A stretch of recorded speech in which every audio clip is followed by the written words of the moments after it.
വിജേഷ് അരവിന്ദ് പാർട്ടിയുടെ കോഴിക്കോട് ജില്ലാ കമ്മിറ്റിയാണ് ഇപ്പോൾ ഔദ്യോഗികമായി വാർത്താക്കുറിപ്പ് പുറത്തിറക്കിയിരിക്കുന്നത്. താങ്കൾ വായിച്ചു നോക്കിയത് ഞാൻ കരുതുകയാണ്.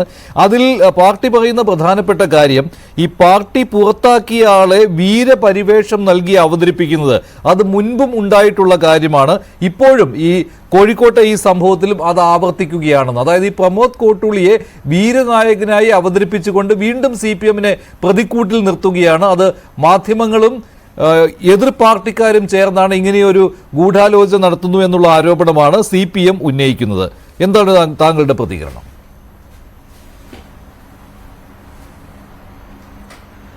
ഞങ്ങൾക്ക് പ്രമോദ് കോട്ടൂളിയെ പറ്റി ഒന്നുമേ പറയാനില്ല.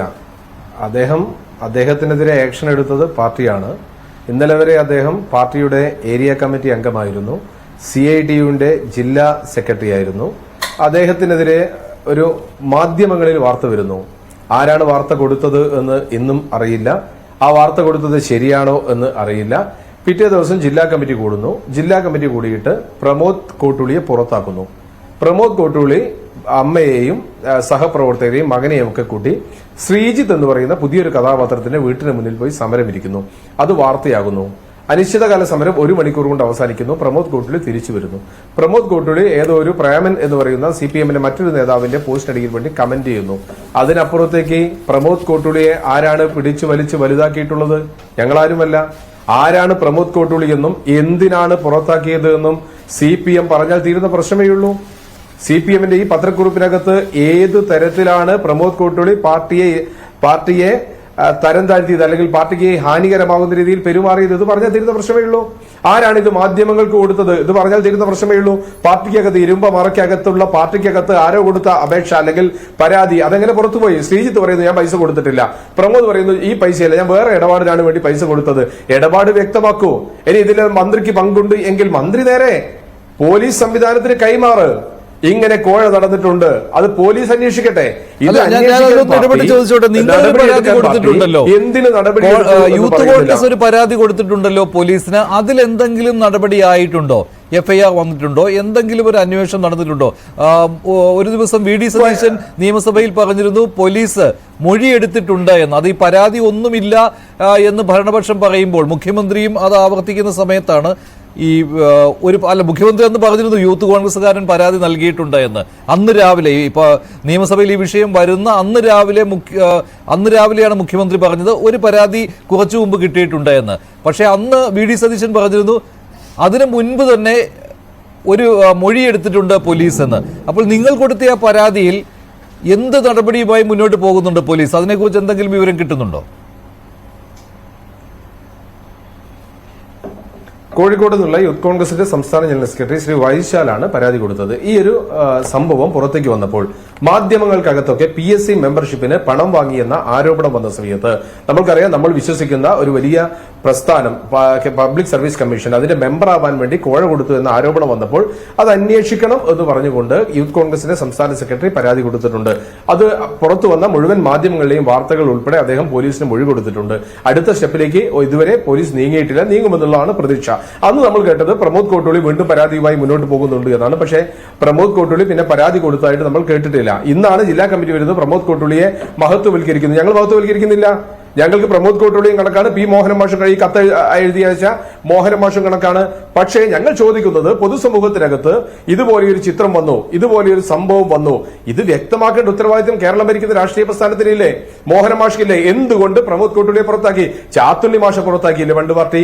ഈ ഏരിയയിൽ മുഴുവൻ സംസ്ഥാനത്ത് മുഴുവൻ പാർട്ടി കെട്ടിപ്പടുത്ത പട്ടിണി കിടന്ന് കെട്ടിപ്പടുത്ത ചാത്തുണ്ണി മാഷ എന്തോ ഒരു ചെറിയ സാമ്പത്തിക ഇടപാട് പറഞ്ഞുകൊണ്ട് അദ്ദേഹം പുറത്താക്കി. അദ്ദേഹം ഒന്നുമല്ലാതെ മരണപ്പെടുന്നത്. ചാത്തുണ്ണി മാഷ പുറത്താക്കിയ പാർട്ടിക്ക് MV രാഘവനെ പുറത്താക്കിയ, KR ഗൗരിയമ്മയെ പുറത്താക്കിയ, 1000 TP ചന്ദ്രശേഖരനെ പുറത്താക്കിയ, 1000 സഖാക്കളെ പുറത്താക്കിയ പാർട്ടിക്ക് പ്രമോദ് കോട്ടൂളി എന്തുകൊണ്ട് പുറത്താക്കിയെന്ന് പറയാൻ എന്താ ധൈര്യമില്ലാത്തത്?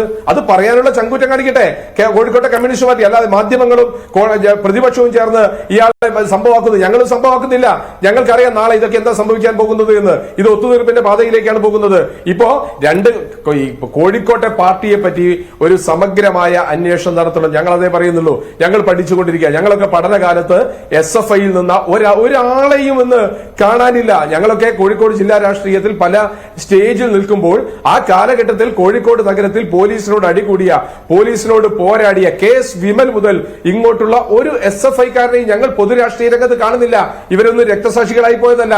ഇവരൊക്കെ പാർട്ടിക്കകത്ത് വെട്ടി നിരത്തപ്പെട്ടതാണ്. വിമലില്ല, ലാൽ കിഷോർ ഇല്ല, ഒരാളെ ആതിരയില്ല, ഡയാനയില്ല. ഇപ്പൊ മേയർ, കോഴിക്കോട്ടെ മേയർ സ്ഥാനം CPM-ന് എത്രയോ കാലമായി കിട്ടുന്നതാണല്ലോ. ഒരു മേയർ സ്ഥാനത്തേക്ക് പരിഗണിക്കാൻ ഒരു പഴയകാല SFI-കാരനെ കിട്ടിയോ? ഇല്ല, കിട്ടിയില്ല. മറിച്ച് റിട്ടയർ ചെയ്ത ഒരു ടീച്ചറെയാണ് പരിഗണിക്കുന്നത്. തോട്ടത്തിൽ രാധാകൃഷ്ണ പോലുള്ള ആളുകളെയാണ് MLA സ്ഥാനത്തേക്ക് പരിഗണിക്കുന്നത്. എന്തുകൊണ്ട് SFI-യിലൂടെ വളർന്നു വന്ന ആളുകളെ പരിഗണിക്കുന്നില്ല? എല്ലാവരെയും വെട്ടിനിരത്തി. നമ്മൾക്കറിയാവുന്ന കണ്ണിന്റെ മുന്നിൽ 95-ല് 2005-ല് വലിയ സമരമായിരുന്നു SFI-യുടെ സമരം, കോഴിക്കോട്ടെ കൗൺസിലിംഗ് സമരം. ആ കൗൺസിലിംഗ് സമരവുമായി ബന്ധപ്പെട്ട സഖാവിനെ അടുത്ത ദിവസം ഞാൻ കോഴിക്കോട്ട് വെച്ച് കണ്ടു. ഞാൻ ചോദിച്ചു, സഖാവെ ഇപ്പൊ സമരമൊന്നുമില്ലേ? അന്ന് അടി കിട്ടി. ഞാൻ അന്ന് ജയിലിൽ പോയപ്പോൾ അദ്ദേഹത്തെ കണ്ടിരുന്നു. ആ മാസിൻ എന്ന് പറയുന്ന ചെറുപ്പക്കാരൻ പറഞ്ഞു, ഇല്ല, അപ്പൊ രാഷ്ട്രീയ പ്രവർത്തനത്തില്ല. എന്തുകൊണ്ട് സംഭവിച്ചു? ലാൽ കിഷോർ SFI-യുടെ ജില്ലാ സെക്രട്ടറി എന്തുകൊണ്ട് സംഭവിച്ചു? ഇപ്പോ MR ഹരീഷും PM ആതിരയും ദമ്പതികളാണ്. ഇപ്പോഴും കമ്മ്യൂണിസ്റ്റ് പാർട്ടിക്കുണ്ട്. ഞാൻ അന്വേഷിച്ചപ്പോൾ അവരിപ്പോഴും ലോക്കൽ കമ്മിറ്റിയില്ല, മേലോട്ട് കയറിയിട്ടില്ല. എത്രയോ കാലത്ത് SFI-യുടെ കേന്ദ്ര കമ്മിറ്റിയും സംസ്ഥാന കമ്മിറ്റിയും ആളുകൾ ലോക്കൽ കമ്മിറ്റിക്കകത്ത് നിൽക്കുക. ആരാണ് ഇതൊക്കെ സംഭവിക്കുന്നത്? യഥാർത്ഥത്തിൽ കോഴിക്കോട് ജില്ലയെ പാർട്ടിയെ നയിക്കുന്നത് ചില സാമ്പത്തിക ചേരികളാണ്. അങ്ങ് പാറക്കടവിലെ ഒരു ബ്രാഞ്ച് കമ്മിറ്റി അംഗത്തിന്റെ പേരാണ് അമർ. ആ അമറിന് കോഴിക്കോട്ട് ജില്ലാ കമ്മിറ്റി ഓഫീസിൽ ഏത് സമയത്തും കയറി ചെല്ലാനുള്ള അധികാരമുണ്ട്. ഞങ്ങൾ ചോദിക്കുന്നു, ബ്രാഞ്ച് കമ്മിറ്റി അംഗത്വം പുതുക്കി കൊടുക്കാത്ത നാദാപുരത്തെ പാറക്കടവുകാരനായ അമറിന് എങ്ങനെ കോഴിക്കോട്ടെ എല്ലാ ഓഫീസിനകത്തും അല്ലെങ്കിൽ പാർട്ടി ഓഫീസിനകത്തും കൃത്യമായി കയറി ചെല്ലാൻ പറ്റുന്നു? പാർട്ടി മറുപടി പറയട്ടെ, പറയുന്നില്ല. അന്ന് ബ്ലൂമിംഗ് കാലിക്കറ്റ് എന്ന് പറഞ്ഞുകൊണ്ട് ഒരു പദ്ധതി ഭാസ്കരൻ നമ്മുടെ നഗരസഭ അധിപനായിരുന്ന കാലത്ത്, മേയറായിരുന്ന കാലത്ത് ബ്ലൂമിംഗ് കാലിക്കറ്റ് തുടങ്ങിയ അന്ന് മുതൽ കോഴിക്കോട്ട് കോർപ്പറേഷന്റെ സമ്പത്തുകൾ മുഴുവൻ അടിച്ചു മാറ്റാൻ വേണ്ടിയിട്ടുള്ള ഒരു വിഭാഗം കോഴിക്കോട്ട്, സാമ്പത്തിക രംഗത്ത് ഒരു വിഭാഗം കോഴിക്കോട്ടുണ്ടായി. ഇന്ന് സോളക്സ് എന്ന് പറയുന്ന പരസ്യ കമ്പനിക്ക് ഇല്ലാത്ത ബോർഡുകളിൽ ആരാ നയിക്കുന്നത്? CPM-ന്റെ DYFI-യുടെ നേതാക്കന്മാരാണ് നയിച്ചുകൊണ്ടിരിക്കുന്നത്. അവരാണ് ഇന്ന് കോഴിക്കോട്ടെ പരസ്യ കമ്പനി കോർപ്പറേഷനുമായി ബന്ധപ്പെട്ട് അഴിമതിയുടെ ഒരു കൂത്തരങ്ങ്. ആരാണ്? കമ്മ്യൂണിസ്റ്റ് പാർട്ടി ഓഫ് ഇന്ത്യയാണ്. മറുപടി പറയട്ടെ. വലിയ വിശാലമായി 5 ഏക്കറിൽ കിടക്കുന്ന കോഴിക്കോട്ടെ പൈതൃക തെരുവ് പാളയം, 10,000-കണക്കിന് ആളുകൾ നേരിട്ടും പരോക്ഷമായും പ്രത്യക്ഷമായും ഉപജീവനം നടത്തുന്ന പാളയം മാർക്കറ്റ് 2 ഏക്കർ സ്ഥലത്തേക്ക് കല്ലുത്തങ്കടവിലേക്ക് മാറ്റുന്നു. എന്താ അതിന്റെ പിറകിൽ? അഴിമതിയാണ്. ആവിക്കത്തോട് എന്താ പ്രശ്നം? അഴിമതിയാണ്. കോതിയിൽ എന്താ പ്രശ്നം? അഴിമതിയാണ്. ഇങ്ങനെ അഴിമതിയിൽ മുങ്ങിക്കെളിച്ചു കിടക്കുന്ന ഒരു പാർട്ടി, ആ പാർട്ടിയിൽ പണത്തിന് വേണ്ടിയുള്ള, പണ്ടൊക്കെ നമ്മൾ കേട്ട ദാവൂദ് ഇബ്രാഹിമിന്റെയും അരുൺ ഗാവലിയുടെയും സംഘങ്ങൾ തമ്മിൽ ഏറ്റുമുട്ടുന്നു എന്നൊക്കെ നമ്മൾ പണ്ട് വാർത്ത വായിച്ചിട്ടുണ്ട്. അതുപോലെ സാമ്പത്തിക ശക്തികൾ തമ്മിൽ കോഴിക്കോട്ടെ കമ്മ്യൂണിസ്റ്റ് പാർട്ടിക്കകത്ത് ഏറ്റുമുട്ടിക്കൊണ്ടിരിക്കുകയാണ്. ആ ഏറ്റുമുട്ടലിന്റെ ബഹിർസ്ഫുരണങ്ങളാണ് പുറത്തു വരുന്നത്. അപ്പോഴാണ് ചില ആളുകളെ പിടിച്ച് പുറത്താക്കുന്നത്. ഇതൊക്കെ അന്വേഷിച്ച് ചെന്നാൽ എത്തുന്നത് എവിടേക്കാണ് എന്ന് നമ്മൾക്കൊക്കെ അറിയാം. കോഴിക്കോട്ടെ സ്റ്റീൽ കോംപ്ലക്സ് വിറ്റു. പണ്ട് കുഞ്ഞാലിക്കുട്ടിക്കെതിരെ വലിയ സമരം നടത്തിയത് ആ സ്റ്റീൽ കോംപ്ലക്സിന്റെ പേരിൽ. ഇന്ന് ഛത്തീസ്ഗഡിലെ കമ്പനി വന്ന് ഏറ്റെടുത്തു കൊണ്ടുപോകുന്നു. ആരാ കൊടുത്തത്? കിനാനൂരിലെ ഭൂമി ആരാ കൊടുത്തത്? ചക്കിട്ടപാറയിലെ ഖനനം ആരാ കൊടുത്തത്? മാവൂരിലെ ഭൂമി ആരാ കൊടുത്തത്? കോംട്രസ്റ്റ് ഭൂമി ആരാ കൊടുത്തത്? ഇതൊക്കെ എത്തുന്നത്, അവസാനം എത്തിച്ചേരുന്നത് കോഴിക്കോട്ടെ കമ്മ്യൂണിസ്റ്റ് പാർട്ടിക്ക് അകത്തേക്കാണ്.